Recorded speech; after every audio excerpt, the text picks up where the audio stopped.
के साथ पहली बड़ी खबर जिस पर हम बात करेंगे वो ये कि बाबा बागेश्वर का हिंदू राष्ट्र प्लान लागू करने की तैयारी कर ली। और ये आप देख रहे हैं जन सैलाब महाकुंभ, ये बाबा बागेश्वर के धाम की तस्वीरें। हिंदू राष्ट्र बनाने के प्लान के तहत बाबा ने तैयारी शुरू कर दी है। लाखों करोड़ों लोग बाबा के दरबार में पहुंचने शुरू हो गए। ये देखिए जरा भव्य तस्वीर मैं आपको दिखा रहा हूं कैसे हजारों लाखों लोग पहुंच रहे हैं। बाबा महाकुंभ शुरू कर रहे हैं और इस महाकुंभ के जरिए उन्होंने कहा महाकुंभ से निकलेगा हिंदू राष्ट्र। अगली तस्वीर दिखाइए जरा, अगली तस्वीर दिखाइए। तो बाबा बागेश्वर ने यज्ञ शुरू कर दिया।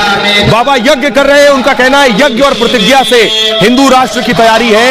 ये हो रहा है छतरपुर में। अगली तस्वीर दिखाइए जरा, ये आप देख रहे हैं बाकायदा छतरपुर में बाइक रैलियां निकाली जा रही हैं, लोग सड़कों पर हैं हिंदू राष्ट्र के झंडा बरदार। और कैसे बाबा ने यज्ञ की शुरुआत की है, कैसे हिंदू राष्ट्र बनाएंगे बाबा महाकुंभ के जरिए। उनका कहना है कि हिंदू राष्ट्र की जो परिकल्पना है वो पूरी होगी महाकुंभ के जरिए। कैंप 2 का की आइए अब मैं आपको दिखाने जा रहा हूं कि आखिर बाबा का प्लान क्या है। बाबा का प्लान है हिंदू राष्ट्र के लिए बाबा बागेश्वर ने यज्ञ शुरू कर दिया और मध्य प्रदेश के छतरपुर में यह महाकुंभ हो रहा है। हिंदुस्तान को हिंदू राष्ट्र बनाने का संकल्प है बाबा का। धीरेन्द्र शास्त्री ने चारों वेदों के सामने प्रतिज्ञा ली है। भारत को हिंदू राष्ट्र बनाने की प्रतिज्ञा है बाबा की। 13 तारीख से लेकर 19 फरवरी तक धर्म महाकुंभ का आयोजन हो रहा है। छतरपुर के गड़ा गांव में 7 दिन तक यह यज्ञ चलने वाला है। जो आप देख रहे हैं बाबा का यज्ञ चल रहा है। इसी तरह से अग्निकुंड के आगे यज्ञ की शुरुआत की है और मकसद है हिंदू राष्ट्र बनाना। देश के कोने कोने से संत मंच पर नजर आएंगे इस महाकुंभ में। मंच से हिंदू राष्ट्र के संकल्प का आगाज करेंगे बाबा। 19 फरवरी तक बागेश्वर धाम में संतों का मेला लगा है। बाबा बागेश्वर के समर्थन में अखिल भारत हिंदू महासभा आ गया है। बजरंग सेना ने भी किया है हिंदू राष्ट्र का समर्थन और समर्थन की मांग में छतरपुर में बाइक रैली निकाली गई है। धीरेन्द्र कृष्ण शास्त्री को हिंदू रत्न सम्मान भी भेंट कर दिया गया है। तो हिंदू राष्ट्र के पोस्टर बॉय क्या बाबा बागेश्वर हिंदू राष्ट्र बना पाएंगे? एक बड़ा सवाल ये, क्या वाकई भारत को हिंदू राष्ट्र बनाया जा सकता है? ये रिपोर्ट देखिए। कौन कौन भारत को हिंदू राष्ट्र देखना चाहता है ही है, देखना क्या, घोषणा की बाकी है, अभी तो ये झांकी है। राम राम राम। क्या बाबा बागेश्वर देश को हिंदू राष्ट्र बना पाएंगे? बाबा ने हिंदू राष्ट्र के लिए महाकुंभ की शुरुआत कर दी है। देश को हिंदू राष्ट्र बनाने की सौगंध खा चुके बाबा बागेश्वर बड़े मिशन पर लग चुके हैं। देश के बड़े बड़े साधु संतों का जमावड़ा महाकुंभ में लग रहा है। लाखों की भीड़ हिंदू राष्ट्र के यज्ञ में शामिल होने के लिए पहुंच रही है। हिंदू राष्ट्र पक्का है, 100% रहेगा।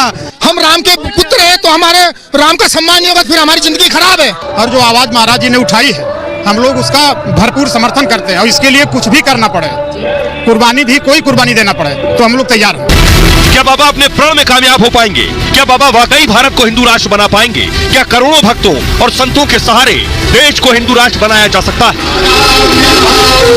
भारत हिंदू राष्ट्र की जय, भारत हिंदू राष्ट्र की जय, भारत हिंदू राष्ट्र की जय। आपने सुन लिया बाबा बागेश्वर को। अब आइए मैं आपको बताने जा रहा हूं बाबा बागेश्वर का हिंदू राष्ट्र का प्लान है क्या। हिंदू राष्ट्र कैसा होगा, हिंदू राष्ट्र में क्या क्या चीजें होंगी, महाकुंभ से क्या क्या निकल कर आएगा। सबसे पहले ये देखिए बाबा बनाएंगे कैसे हिंदू राष्ट्र, उनका प्लान क्या है। उसके बाद मैं आगे आपको बताऊंगा ये मुमकिन होगा या नहीं। देखिए जरा, हिंदू राष्ट्र में ये सारी चीजें होने वाली है। बाबा का महाकुंभ में इन सारी चीजों पर बात होगी। सबसे पहला काम बाबा का कहना है हिंदू राष्ट्र का निर्माण करेंगे। कैसे होगा? रामचरितमानस को राष्ट्रीय ग्रंथ बनाएंगे, राम राज लेकर आएंगे, घर वापसी होगी और सनातन की रक्षा होगी। ये सारी चीजें इस हिंदू राष्ट्र में होंगी। जरा सुनिए बाबा बागेश्वर ने खास बातचीत में इस बात को कहा है। क्या है उनका प्लान? तुम हमारा साथ दो, हम हिंदू राष्ट्र बनाएंगे। तुम हमारा साथ दो, हम हिंदू राष्ट्र बनाएंगे। और एक बात हम प्रार्थना करेंगे भारत के लोगों, अब चूड़ियां पहनकर घर में मत बैठो। ये केवल बागेश्वर धाम पर उंगली उठाने की बात नहीं, प्रत्येक सनातनी पर उंगली उठाई है। अब बाहर निकल करके बताना ही पड़ेगा। बाबा बागेश्वर को आपने सुन लिया। अब मैं आपको बताता हूं एक एक करके संविधान में क्या होगा, कैसे होगा, ये मैं आगे बताऊंगा। बाबा बागेश्वर का प्लान कैसे जमीन पर उतरेगा, क्या रणनीति उन्होंने बनाई है, इस महाकुंभ के जरिए क्या क्या होगा। सबसे पहले देखिए सनातन को राष्ट्रीय धर्म घोषित करना है। पहला काम, सनातन धर्म दुनिया का सबसे पुराना धर्म है। बाबा का कहना है सनातन का अर्थ है सदा बना रहने वाला। अब हिंदू राष्ट्र की बारी। रामचरितमानस मानस को राष्ट्रीय ग्रंथ बनाने की मांग है बाबा की, और संविधान की मूल प्रति पर राम की तस्वीर छपी है। उन्होंने कहा जब संविधान की मूल प्रति पर श्री राम की तस्वीर है तो फिर हिंदू राष्ट्र बनाने में क्या परेशानी है। रामचरितमानस की रचना तुलसीदास ने की थी और इसे श्रेष्ठतम महाकाव्य कहा जाता है। इस रामचरितमानस को राष्ट्रीय ग्रंथ बनाया जाए। उन्होंने मांग की मानस राष्ट्रीय ग्रंथ बनेगा तो राम राज आएगा। हिंदू राज्य का मतलब राम राज से है। कैसे आएगा राम राज? राम राज एक आदर्श शासन व्यवस्था होगी और नीति और मर्यादा पर आधारित राज्य होगा राम राज। इसमें किसी से भेदभाव नहीं होगा। और इसके बाद धीरेन्द्र शास्त्री का मिशन है घर वापसी। कैसे होगी घर वापसी? घर वापसी के लिए अभियान चला रहे धीरेन्द्र शास्त्री। बाबा का धर्म परिवर्तन रोकने का लक्ष्य है। ये सारी चीजें बाबा का कहना है कि हिंदू राष्ट्र का निर्माण करेंगी। खुद संघ प्रमुख मोहन भागवत हिंदू राष्ट्र पर क्या कुछ कह चुके हैं, सुनिए। संघ का सारे समाज को यही आह्वान है, क्योंकि यह सारे समाज की विरासत है। भारतवर्ष की चतुष्सीमा में रहने वाला जो अपने आप को भारत का मानता है, उन सब की यह विरासत है। यह विचार हिंदू राष्ट्र का विचार है, ऐसा लोग कहते हैं, क्योंकि वो है हिंदू राष्ट्र का यही विचार है। इसलिए हम कहते हैं हिंदुस्तान हिंदू राष्ट्र है। इन बातों को मानने वालों का संगठन हम कहते हैं हम हिंदू संगठन करते हैं। हम किसी का विरोध नहीं करते, सर्वेशाम अविरोध चलता है।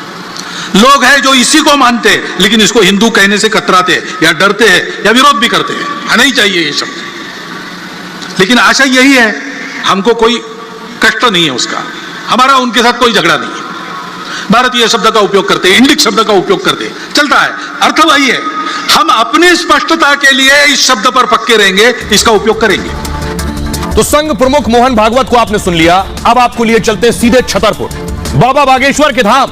वहां जो लोग पहुंच रहे हैं उनसे हमने पूछा कि क्या बाबा हिंदू राष्ट्र बना पाएंगे, और जो हिंदू राष्ट्र होगा उसमें क्या होगा, कैसा होगा हिंदू राष्ट्र, सुनिए जरा लोग। उसमें सहृदयता रहेगी, सारे पंथ को एक जैसा माना जाएगा, राम राज जाएगा। जो राम का नहीं वो किसी काम का नहीं। हिंदू राष्ट्र पक्का है, 100% रहेगा।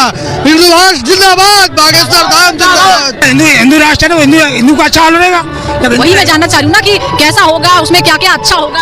अच्छा के लिए तो क्या अच्छा नहीं हो, सभी अच्छा होता है जब हिंदू राष्ट्र रहेगा। सब मिलजुल कर रहेंगे, कोई भेदभाव नहीं रहेगा, कोई भेदभाव नहीं रहेगा। हिंदू राष्ट्र बनेगा तो राम की पूजा वैसे ही हो रही तो वैसे भी होगी। हिंदू राष्ट्र था, है और होगा, सिर्फ घोषणा होने की जरूरत है और होकर के रहेगा।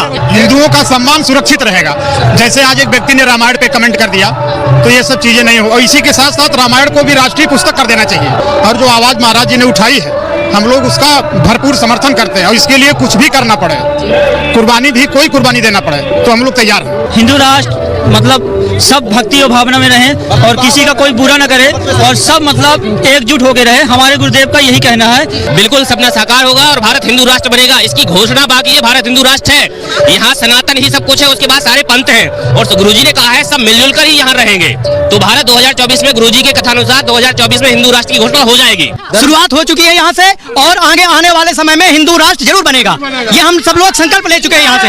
हिंदू राष्ट्र, हिंदू राष्ट्र। लोकतंत्र पहले से भी था, यहाँ कोई किसी का तंत्र नहीं था, लोक तंत्र था। हिंदू राष्ट्र नाम है, आप लोकतंत्र में रह रहे हैं तो आपका भी तो नाम है ना कुछ।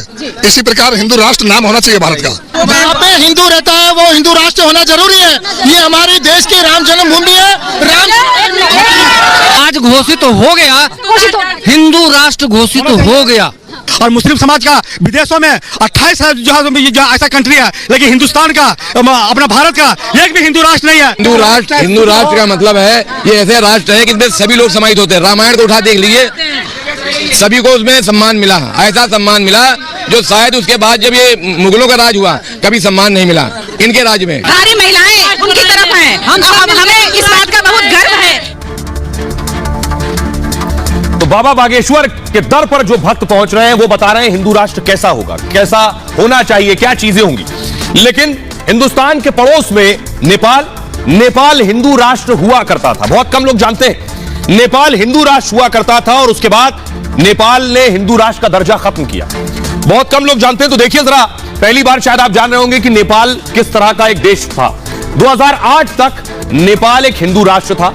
दुनिया का एकमात्र हिंदू राष्ट्र था नेपाल। नेपाल में हिंदू राजा शासन करते थे। नेपाल में राजशाही व्यवस्था थी। नेपाल में 80% से ज्यादा हिंदू आबादी है और राजशाही खत्म होने के बाद वहां संवैधानिक व्यवस्था हुई। इसके बाद नेपाल धर्मनिरपेक्ष राष्ट्र बन गया। राजशाही खत्म होने के बाद जब संविधान आया तो हिंदू राष्ट्र का दर्जा खत्म हुआ और नेपाल को फिर से अब हिंदू राष्ट्र बनाने की वहां मांग तेज है। तो अब मैं आपको बताता हूं नेपाल हिंदू राष्ट्र, जो बात एक बाबा के भक्त ने कही कि दुनिया में बहुत से इस्लामिक राष्ट्र भी हैं, उनमें सऊदी अरब भी है और ईरान भी है। तो जो इस्लामिक राष्ट्र हैं इनकी हालत क्या है, इनके यहां किस तरह से कानून है, यह मैं आपको बताने जा रहा हूं। इनके यहां क्या व्यवस्था है, लोगों को कितनी आजादी है, इस इस्लामिक राष्ट्र में बहुत कम लोग जानते हैं। देखिए जरा इस्लामिक राष्ट्र में क्या है खास, यह मैं आपको बताने जा रहा हूं। सऊदी अरब का आधिकारिक धर्म है इस्लाम, यानी इस्लामिक राष्ट्र है। नागरिकता अगर सऊदी अरब में किसी को चाहिए और दूसरे धर्म का यानी गैर इस्लामी गैर मुस्लिम है तो उसे पहले इस्लाम कबूल करना होगा, उसके बाद मिलेगी वहां की नागरिकता। मुस्लिम पिता की संतानें कानूनन मुसलमान ही कहलाएंगी। इस्लाम से किसी दूसरे धर्म में अगर परिवर्तन करना है तो वो अमान्य है। इस्लाम छोड़ने पर सजाए मौत, मौत की सजा है, इस्लाम नहीं छोड़ सकते वहां। व्यक्ति किसी दूसरे धर्म का पालन नहीं कर सकता जो एक बार इस्लाम अपना चुका है या मुसलमान बन गया, नागरिकता ले लिया। चर्च मंदिर गैर मुस्लिम को पूजा स्थल की इजाजत नहीं है। अब दूसरे इस्लामिक राष्ट्र की बात करते हैं, ईरान की। ईरान भी इस्लामिक राष्ट्र है, आधिकारिक धर्म ईरान का है इस्लाम। ईरान में कठोर शरिया कानून लागू और कोड़े मारना, अंग भंग करने देने जैसी सजाएं वहां मिलती है, यानी सजाएं मौत तक है, धड़ काट देने तक है। मुसलमानों के धर्म परिवर्तन कराने पर मौत की सजा, अगर धर्म परिवर्तन कोई मुसलमान करे तो उसे सजाएं मौत।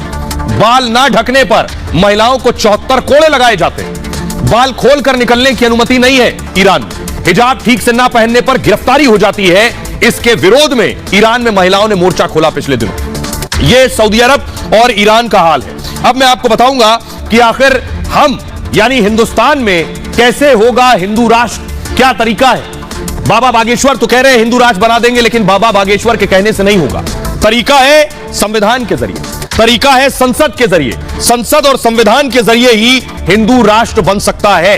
तो आइए अब आपको बताते हैं कि संविधान और संसद के जरिए तरीका क्या है, क्या किया जाए जो हिंदू राष्ट्र बनेगा। बहुत कम लोग जानते हैं। बाबा बागेश्वर हो या बहुत से हिंदू संगठन हिंदू राष्ट्र की मांग कर रहे हो, लेकिन संविधान, कानून और संसद के बिना यह संभव नहीं है। देखिए कैसे हो सकता है, क्या तरीका है, पहले आपको मैं ये बताता हूं। भारत कैसे बनेगा हिंदू राष्ट्र। तरीका है, पहले तो भारत एक धर्मनिरपेक्ष देश है, कानूनन, संविधान के तौर पर, संवैधानिक तौर पर। मतलब भारत देश का अपना कोई धर्म नहीं है। जैसे सऊदी अरब का धर्म इस्लाम है, ईरान का धर्म इस्लाम है, भारत का धर्म कोई नहीं है संवैधानिक तौर पर। संविधान में सभी धर्मों को बराबरी का दर्जा देता है संविधान। हिंदू राष्ट्र बनाने के लिए संविधान में आपको संशोधन करना पड़ेगा, यानी संविधान में बदलाव करना पड़ेगा। संविधान संशोधन के भी 3 तरीके। क्या तरीका है? पहला तरीका, संसद के सामान्य बहुमत से संशोधन हो।